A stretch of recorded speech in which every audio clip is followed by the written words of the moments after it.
الصلاة خير من النوم. اعوذ باللہ من الشیطان الرجیم. بسم اللہ الرحمن الرحیم. السلام علیکم ورحمۃ اللہ وبرکاتہ. میرے عزیز بھائیو بہنوں اور بچوں، آج کا جو ہمارا وظیفہ اور عمل ہے یہ سورہ واقعہ کا ہے. آج کے دور میں ہر بندہ رزق کی وجہ سے پریشان ہے اور رزق کے لیے کوششیں کرتا ہے اور اسی کے لیے دعا کرتا بھی ہے اور بندہ لوگوں سے دعا بھی کرواتا ہے. تو اسی مناسبت کی وجہ سے آج سورہ واقعہ کی فضیلت اور اس کے پڑھنے کا صحیح طریقہ بیان کروں گا. سورہ واقعہ ترتیب کے لحاظ سے 56 سورت ہے قرآن پاک کی اور یہ 27ویں پارے میں ہے اور صرف اس کے 3 رکوع ہیں اور اس کی 96 آیات ہیں. یہ بہت بڑی نہیں ہے لیکن اس کے فائدے یقیناً بہت بڑے ہیں. سورہ واقعہ قرآن مجید کی وہ سورت ہے جو مکہ المکرمہ میں میرے آقا کریم صلی اللہ علیہ وسلم کے قلب اطہر پر نازل ہوئی. 3 رکوعوں پر مشتمل یہ سورت صرف 2-3 آیات کے علاوہ باقی تمام کی تمام مکہ المکرمہ میں نازل ہوئی ہے اور یہ سورت اپنے دامن میں بہت ساری خوبیاں رکھتی ہے اور اس کی برکات بہت زیادہ اور بہت ساری ہے. میرے عزیز بھائیوں، اس کی باقاعدگی کے ساتھ تلاوت ہمارے معاشی حالات کی بہتری کی ضمانت ہے. حضرت امام قرطبی رحمۃ اللہ علیہ نے بڑا خوبصورت واقعہ اسی سورت کی تشریح اور توصیف میں لکھا ہے کہ حضرت عبداللہ ابن مسعود رضی اللہ تعالی عنہ جب آخری بار بیمار ہوئے تو حضرت عثمان غنی رضی اللہ تعالی عنہ ان کا حال پوچھنے کے لیے ان کے گھر تشریف لے گئے اور جا کر آپ نے کہا تمہیں کیا مرض ہے؟ تو انہوں نے کہا مجھے گناہوں کا مرض ہے. تو کہا کہ میں تمہارے لیے کوئی طبیب کوئی ڈاکٹر بلواؤں؟ تو کہا نہیں، کہ طبیب نے ہی مجھے تو بیمار کیا ہے. تو کہا پھر کیا چاہتے ہو؟ تو پھر وہ کہنے لگے مجھے رب کی رحمتوں کی طلب ہے. تو حضرت عثمان غنی رضی اللہ تعالیٰ عنہ ان کی دل جوئی کرنے کے لیے کافی دیر ان کے پاس بیٹھے رہے اور پھر جب اٹھنے لگے جب جانے لگے تو اشرفیوں کی ایک تھیلی نکال کے حضرت عبداللہ ابن مسعود رضی اللہ تعالیٰ عنہ کو بطور نظر پیش کی. تو حضرت عبداللہ ابن مسعود رضی اللہ تعالیٰ عنہ نے فرمایا کہ مجھے اس تھیلی کی کوئی ضرورت نہیں ہے. تو حضرت عثمان غنی رضی اللہ تعالیٰ عنہ نے دل جوئی کرتے ہوئے کہا کہ آپ کی بیٹیاں ہی بیٹیاں ہیں، آپ کو نہیں ضرورت ہوگی، لیکن آپ کے بعد یہ آپ کی بیٹیوں کے کام آئے گا، اس لیے حضرت اس کو رکھ لیجئے. تو حضرت عبداللہ بن مسعود رضی اللہ تعالیٰ عنہ نے جو جواب دیا وہ سننے کے قابل ہے. آپ نے معذرت کرتے ہوئے اس اشرفیوں سے بڑی ہوئی تھیلی کو واپس کیا اور کہا اے عثمان، یہ کسی اور ضرورت مند کو دے دو، میری بیٹیوں کو بھی اس کی ضرورت نہیں ہے. تم سمجھتے ہو کہ شاید میرے مرنے کے بعد میری بیٹیاں کنگال ہو جائیں گی، واللہ ایسا نہیں ہوگا. کیوں کہ میں نے اپنی بیٹیوں کو یہ مزاج دیا ہوا ہے کہ رات کو سونے سے قبل سورہ واقعہ کی تلاوت ضرور کرنا. اور یہ بات میں نے خود حضور سے سنی ہے کہ جو روزانہ سورہ واقعہ کی تلاوت کرے اس کو فقر و فاقہ نہیں آ سکتا. اس لیے آپ مہربانی فرمائیں اور یہ اشرفیوں کی تھیلی کسی اور کو دے دیجئے، میرے گھر میں فقر و فاقہ نہیں آ سکتا. اس لیے کہ ہمارے گھر میں سورہ واقعہ کی باقاعدگی کے ساتھ تلاوت ہوتی ہے۔ تو میرے عزیز بھائیوں بہنوں اور بچوں، اگر ہم اس سورت کو اپنے معمولات میں شامل کر لیں تو انشاءاللہ تعالیٰ بے پناہ برکتیں ہوں گی۔ 24 گھنٹوں میں اگر آپ صرف چند منٹ نکال لیں تو یہ صرف 3 رکوع پر مشتمل سورت ہے، اور صرف سونے سے قبل ایک بار پڑھ لیں، اول آخر ایک بار یا 3 بار درود ابراہیمی نماز والا پڑھیں، اور پھر اس کو پڑھیں اور اللہ سے دعا کریں اپنے رزق کے لیے۔ جب آپ اس کو پڑھیں گے تو پھر دیکھیے گا اللہ کے کرشمے کیسے ہوتے ہیں، کہ اس کی کتنی برکتیں ہوتی ہیں۔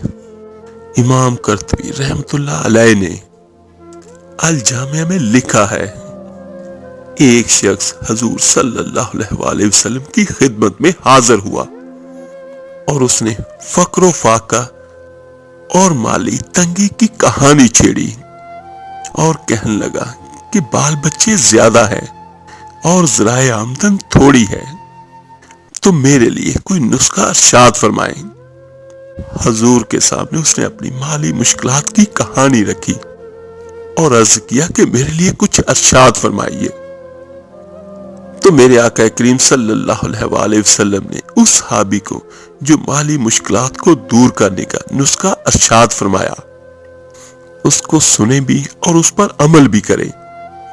فرمایا میرے آقا کریم نے، جب گھر جاؤ تو جا کر گھر والوں کو السلام علیکم کہہ دیا کرو، اس کے بعد ایک بار سورہ اخلاص پڑھ لیا کرو، قل هو اللہ احد، یہ سورت ایک بار تلاوت کیا کرو۔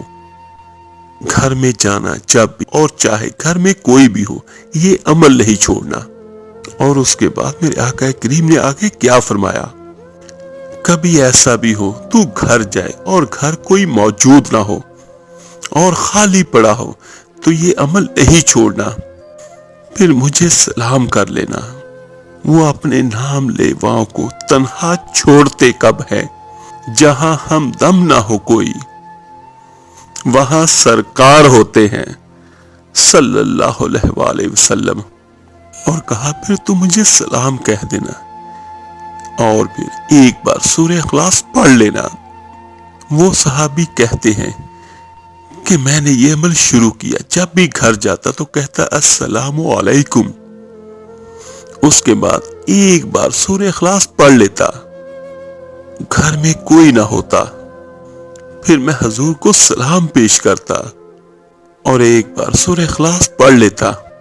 کہتے ہیں کہ میں نے یہ عمل جاری رکھا، پھر ہوا کیا، حتیٰ کہ اس عمل کی برکت سے میں نے تو امیر ہونا ہی تھا، بلکہ میرے ہمسائے بھی امیر ہو گئے۔ میرے عزیز بھائیو، یہ وہ عملیات ہیں جو میرے آقا کریم صلی اللہ علیہ وسلم کی زبان اطہر سے بیان ہوئے ہیں۔ تو سورہ واقعہ کو بہت زیادہ وقت نہیں لگے گا، اگر آپ صرف اس کو ایک بار تلاوت کرتے ہیں تو صرف 5 سے 7 منٹ لگتے ہیں۔ تو اس 3 رکوعوں کو رات کو سونے سے قبل ایک بار ضرور تلاوت کیا کریں، اور اس کے بعد پھر اللہ کی قدرت کے کرشمے دیکھنا۔ اور دوسرا یہ آسان سا عمل کہ جب بھی گھر میں داخل ہو تو السلام علیکم، اور اس کے بعد صرف ایک بار سورہ اخلاص پڑھے، اور اس کے ساتھ ساتھ اپنا کاروبار یا اپنی ملازمت جو بھی ہے وہ دیانتداری سے کریں۔ ایک بات یاد رکھیے گا کہ رزق میں اگر ایک لقمہ بھی حرام کا شامل ہوا تو سارے کا سارا رزق حرام ہو جائے گا۔ تو میرے عزیزو، سورۃ الواقعہ بے پناہ برکتوں کی حامل سورت ہے۔ میرے عزیز بھائیو، سورہ واقعہ کا آغاز وقوع قیامت کے بیان سے ہو رہا ہے۔ اذا واقعات الواقعہ، جب وقوع پذیر ہونے والی وقوع پذیر ہو جائے گی، یعنی قیامت آ جائے گی، پھر کوئی اس کا انکار نہیں کرے گا۔ آج کوئی موت کا انکار نہیں کرتا، کوئی امیر ہو، کوئی غریب ہو، کوئی تندرست ہو، کوئی بیمار ہو، کیونکہ ہم موت کو اکثر اپنے سامنے دیکھتے ہیں۔ ہاں، قیامت کا انکار کرنے والے بہت سارے لوگ موجود ہیں، بالخصوص یہ صورت مکی ہے اور مکے کے کفار ڈٹ کے قیامت کا انکار کرتے تھے۔ وہ کہتے ہیں کہ یہ کیسے ہو سکتا ہے، جب ہم ہڈیاں ہو جائیں گے اور ہم خاک میں مل جائیں گے تو پھر ہڈیوں کو دوبارہ زندگی کون دے گا؟ انہوں نے یہ بات کہی۔ پھر اللہ تعالیٰ فرماتا ہے سورہ واقعہ میں، اب وہ کہاوتیں بیان کرتا پھرتا ہے اور اپنی تخلیق بھول گیا ہے اور کہتا ہے کہ جب ہم ہڈیاں ہو جائیں گے ان ہڈیوں کو کون زندہ کرے گا؟ تو پھر فرماتا میرا اللہ تعالیٰ محبوب آپ فرما دیجئے اب تو پھر بھی ہڈیاں ہیں، جب ہڈیاں بھی نہیں تھی، جس نے ہڈیوں کو جوڑ کر کے ہڈیوں کو پیدا کر لیا تو وہ دوبارہ ہڈیوں کو جوڑ کے ان کو زندہ نہیں کر سکتا؟ یعنی اب تو پھر بھی مادہ ہے، لیکن جب مادہ بھی نہیں تھا، جب کوئی شکل نہیں تھی، کوئی نقشہ نہیں تھا، کوئی تصور نہیں تھا، انسان کا کوئی ذکر نہیں تھا، تو اللہ نے اس کو نئے سرے سے وجود دیا اور اس کو خوبصورت شکل عطا کی، اور جب کچھ بھی نہیں تھا تو اس وقت اس نے پیدا کیا۔ اور اب تو پھر بھی چیزیں ہیں، جس رب نے پہلے پیدا فرمایا تھا وہی رب پھر دوبارہ پیدا کرے گا، وہی رب پھر دوبارہ زندہ کرے گا۔ اور پھر میرا اللہ پاک اپنے بارے میں فرماتا ہے، اور وہ ہر تخلیق کو وہ خوب جانتا ہے، اس کے لیے کوئی مشکل نہیں ہے۔ تو میرے عزیز بھائیوں بہنوں اور بچوں، یہ سب سے بہترین ہے اگر سب گھر والے روزانہ پڑھیں اس کو۔ ایک اکیلا ہوتا ہے اور دنیا کے حساب سے 2 مل کے 11 ہوتے ہیں۔ تو میرے عزیز بھائیوں، اگر جس گھر میں بھی کسی بھی قسم کی مالی مشکلات ہیں تو زیادہ بہتر یہ ہے کہ گھر میں جتنے بھی افراد ہیں وہ سب لازمی پڑھیں۔ جس طرح ایک گھر میں بالغ افراد اگر 5 ہیں، 2 ہیں، 4 ہیں، اگر میاں پریشان ہے تو بیوی بھی اس کے ساتھ کندھے سے کندھا ملا کر اس کا ساتھ دے اور وہ خود بھی پڑھے اور اس کی بیوی بھی پڑھے، تو انشاءاللہ تعالیٰ اس کا اثر بہت جلد ہوگا۔ اور اگر 24 گھنٹوں میں آپ چند منٹ اپنے لیے نکال لیں تو یہ زیادہ بہتر ہوگا۔ ہم میں سے بہت سارے لوگ ایسے ہیں جو کاروبار میں زیادہ وقت دیتے ہیں کہ اس میں اور زیادہ نفع ہو، یا جو بندے جاب کرتے ہیں وہ اوور ٹائم بھی لگاتے ہیں کہ چلیں تھوڑے سے پیسے اور بن جائیں۔ تو یہ تو وہ نسخہ ہے جو میرے آقا کریم صلی اللہ علیہ وآلہ وسلم کا ارشاد ہے، اور یہ صورت فکر و فاقہ کو توڑ کے رکھ دیتی ہے۔ تو میرے عزیزوں، گھر میں جتنے بھی بہنیں ہیں، مائیں ہیں، وہ پڑھیں تو اس کا اثر اور زیادہ ہوگا۔ اول آخر 3 بار درود ابراہیمی نماز والا پڑھ لیں، اور پھر صرف 3 رکوع سورہ واقعہ کے پڑھ لیں، اور روزانہ پڑھ کے عشاء کے بعد پڑھ لیں، مغرب کے بعد پڑھ لیں، اللہ سے دعا کریں، تو انشاءاللہ تعالیٰ چند دنوں میں آپ کو واضح طور پر اپنے حالات بدلتے ہوئے نظر آئیں گے۔ اور ایک چھوٹی سی ریکویسٹ اور ہے آپ سبھی سے، جب آپ کوئی بھی عملیات کریں یا کوئی بھی وظیفے اور وظائف کریں تو کوشش نہیں بلکہ شیور کریں کہ کوئی بھی ایسا کام نہ ہو جو گناہ کے زمرے میں آتا ہو۔ یعنی ایک طرف آپ اللہ کی عبادت کر رہے ہیں اور دوسری طرف آپ کوئی ایسا گناہ کا کام کر رہے ہوں جس سے خدا نخواستہ اللہ تعالیٰ ناراض نہ ہو جائے۔ اور کوشش کریں زیادہ باوضو رہیں، اللہ کو یاد کریں۔ جس کسی کا اپنا کاروبار ہے وہ وہاں کاروبار والی جگہ پہ قرآن مجید کی تلاوت کیا کرے، کوئی بھی چاہے سورت پڑھ لے۔